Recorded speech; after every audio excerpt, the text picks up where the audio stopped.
সময় বড়ই অদ্ভুত, এই সময়, তাই না? দেখতে গেলে এটা একটা অনুভূতি, একটা সংখ্যা, একটা বিষয়। এবারে দেখুন না, সূর্যোদয় সকলের একসাথেই হয়, তাই তো? কারোর আগে কারোর পরে এমন তো হয় না, সবার একসাথেই হয়। আবার সূর্যাস্ত সকলের একসাথেই হয়। এবারে ভাবুন, এই সময় প্রত্যেকের জন্য আলাদা আলাদা। কারোর জন্য এই সময় ভালো, আবার কারোর জন্য এই সময়ই খারাপ। এক্ষুনি এই মুহূর্তে কারোর মুখে সফলতার আলো রয়েছে, আবার কারোর মুখে অসফলতার নিরাশা। এটা কেন? কেন এই সময় কারোর জন্য শ্রেষ্ঠ, আবার কেন তা কাউকে নিরাশ করে? এটার উত্তর হলো আপনার চিন্তা, আপনার কর্ম। যেমন আপনার চিন্তাধারা, তেমন আপনার কর্ম, আর তেমনই হবে আপনার এই সময়। আপনি জীবনে সুখ তখনই পাবেন যখন আপনি কারোর মুখে আশার আলো এনে দেবেন। আপনি আনন্দ তখনই পাবেন যখন আপনি কাউকে খুশি করবেন। হ্যাঁ, এটা ঠিক যে কাউকে খুশি করা সবসময় আপনার হাতে নেই, কিন্তু আপনার হাতে এটা অবশ্যই আছে যে আপনি কাউকে দুঃখ না দেন, কাউকে নিরাশ না করেন। আর কোনো ব্যক্তিকে দুঃখ না দেওয়ার এই চেষ্টাও আপনার কর্মই বটে। আর এই শুভ কর্মের ফল আপনাকে প্রকৃতি অবশ্যই দেবে। তাই মনে রাখবেন, ভালো সময় তারই আসে যে কখনো কারোর খারাপ চায় না। রাধা রাধা। লোকে বলে মানুষ নিজের ভবিষ্যৎ জন্ম থেকেই লিখিয়ে আনে, অর্থাৎ এখানে, এই কপালে। ভাগ্য দেবতা আমাদের সমস্ত উত্থান, সমস্ত পতনের হিসেব সবটা লিখে দেন। কিন্তু কপালে কেন, পায়ে নয় কেন? যদি পায়ে লেখা হয় তাহলে আমরা পড়তে পারবো, যদি কপালে লেখা হয় আমরা ছাড়া বাকি সবাই পড়তে পারবে।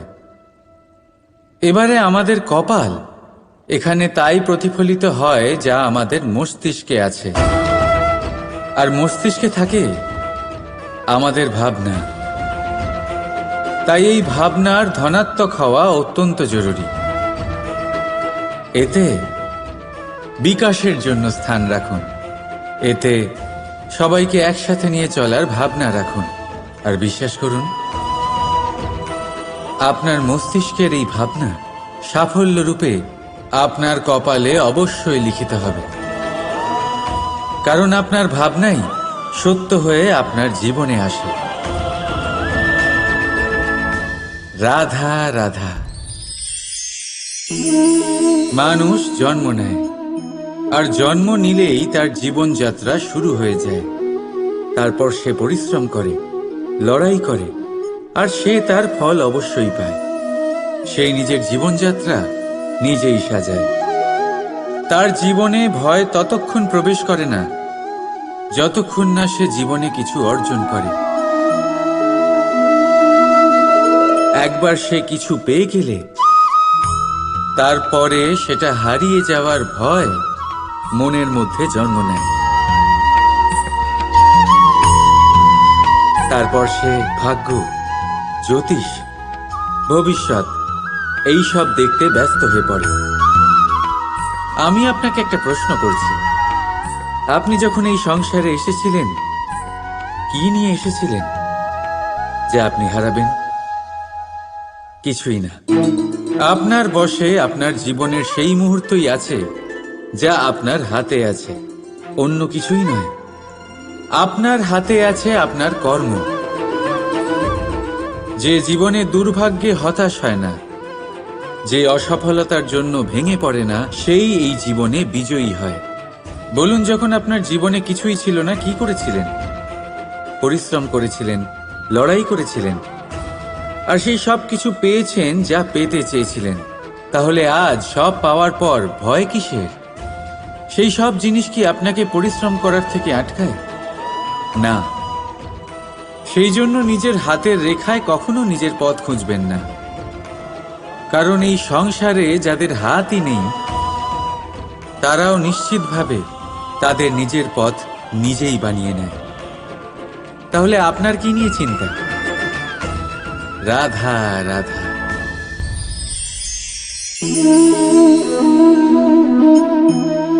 লোকে আমাকে সবসময় জিজ্ঞেস করে যে কানাই, এখন তুমি বড় হয়ে গেছো, এই বাচ্চাদের সাথে থেকে তুমি সবসময় দুষ্টুমি করো কেন?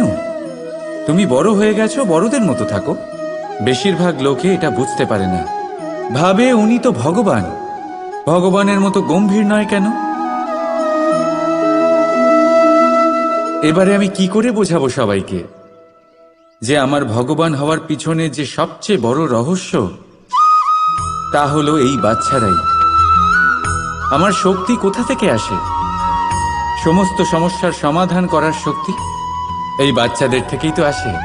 জীবনে বাঁচার শক্তি, সংসারকে প্রেম শেখাবার শক্তি এই বাচ্চাদের থেকেই আসে। কারণ বাচ্চাদের থেকে বড় কোনো ভগবান হয় না। এবারে দেখুন না, পুরাণ আর বেদের কোনো জ্ঞান নেই ওদের, কিন্তু খুব ভালোভাবেই জানে যে একজন উদাস ব্যক্তির মন কি করে ভোলানো যায়, কি করে তাকে আনন্দ দেওয়া যায়। আর এ এক বিশাল ব্যাপার। কোনো ন্যায়, কোনো নীতির জ্ঞান নেই ওদের, কোনো ভেদাভেদ করতে জানে না। কিন্তু এটা অবশ্যই জানে একজন একা অজানা ব্যক্তিকে নিজের দলের সদস্য কি করে বানাতে হয়, কি করে তাকে আপন করতে হয়। আর এ এক বড় ব্যাপার। এই বাচ্চাদের থেকে অনেক কিছু শেখার আছে।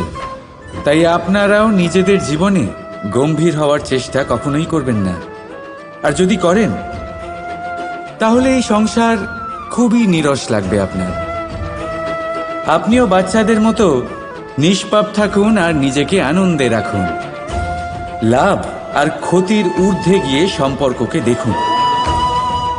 জ্ঞান অর্জন করার পরিবর্তে ভালোবেসে সম্পর্ক পালন করুন। আপনি নিজেই বুঝে যাবেন যে এই সংসার কতটা সুন্দর। রাধা রাধা।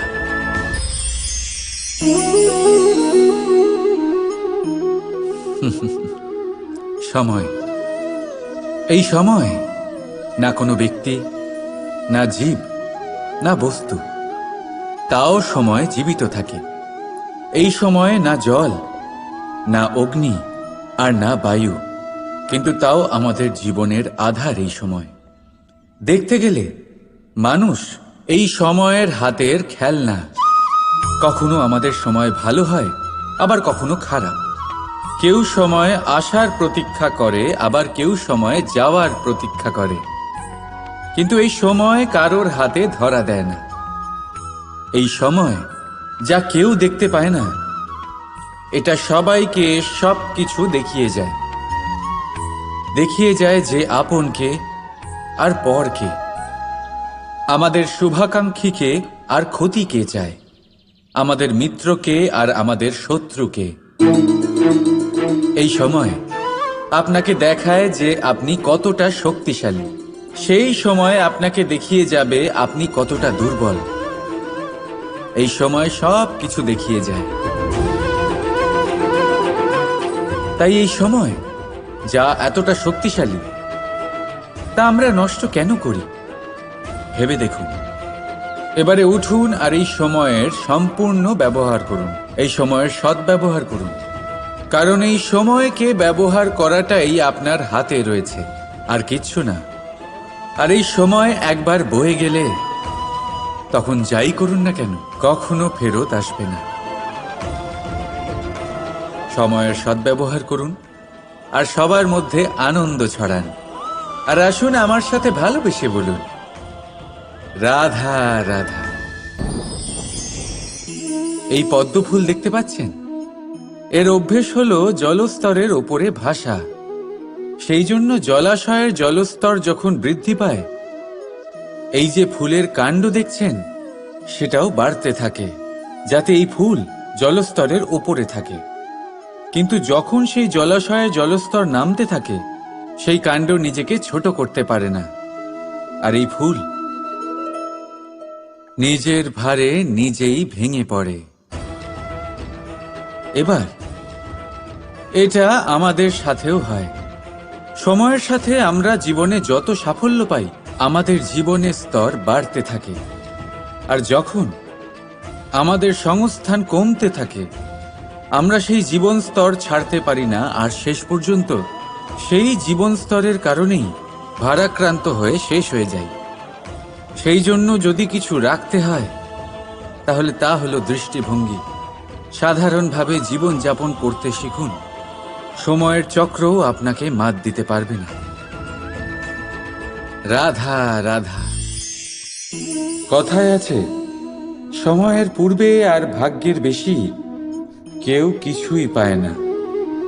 এবার এর মানে কি এটাই যে আপনি শুধুমাত্র সময়ের অপেক্ষা করবেন, সবকিছু নিজের ভাগ্যের ওপর আর কপালের ওপরে ছেড়ে দেবেন, নিজে কিছুই করবেন না? যদি আপনি এরকম করেন, তাহলে আপনি একটা বস্তু অবশ্যই পাবেন: নিরাশা, অসফলতা। এবারে আপনি বলবেন, যদি সবকিছুই ভাগ্য আর সময়ের ওপরে নির্ভরশীল হয়, তাহলে আমরা কি বা করতে পারি? করতে পারেন চেষ্টা, পরিশ্রম। এই চেষ্টাই আপনার জীবনে সেই সময়কে আপনার কাছে টেনে নিয়ে আসে, সেই সময়ে যার অপেক্ষা আপনি করছেন। আর এই ভাগ্য তার সামনেই নত হয় যে সর্বদা পরিশ্রম করতে থাকে। রাধা রাধা। সংসারে সমস্ত জায়গায় এই ব্যবসা চলতে থাকে। কিছু পাওয়ার জন্য কিছু দিতে হয়, লাভের জন্য কিছু বিনিয়োগ করতে হয়। যদি কারোর অনুভূতি জানতে হয়, তাহলে নিজের অনুভূতিকে ব্যয় করতেই হবে। এবার দেখুন না, কারোর আসল চেহারা যদি জানতে হয়, তাকে স্বাধীনতা দিয়ে দেখুন। যদি কারোর মনের শুদ্ধতা জানতে হয়, তাহলে তাকে ঋণ দিন। যদি কারোর গুণ জানতে হয়, তাহলে তার সাথে একসঙ্গে বসে ভোজন করুন। যদি কারোর ধৈর্যের পরীক্ষা নিতে হয়, তাহলে তাকে তার প্রিয় কাজ করতে বারণ করে দেখুন। যদি কারোর ভালো দিক জানতে হয়, তাহলে তার থেকে পরামর্শ নিয়ে দেখুন। এক অনুভূতির বদলে অন্য এক অনুভূতি বিনিময় করতে হয়। কিন্তু এই সংসারে একটাই এমন অনুভূতি আছে, যেটা দেখার জন্য, যেটা পাওয়ার জন্য আপনাকেও ঠিক সেই অনুভূতিটাই দিতে হবে, আর সেটা হলো প্রেম। যদি কারোর ভালোবাসা দেখতে হয়, তাহলে তাকে নিঃস্বার্থ ভালোবাসা দিন। যদি কারোর থেকে ভালোবাসা পেতে চান, তাহলে তাকে নিঃস্বার্থ পরিশুদ্ধ ভালোবাসা দিন। রাধা রাধা।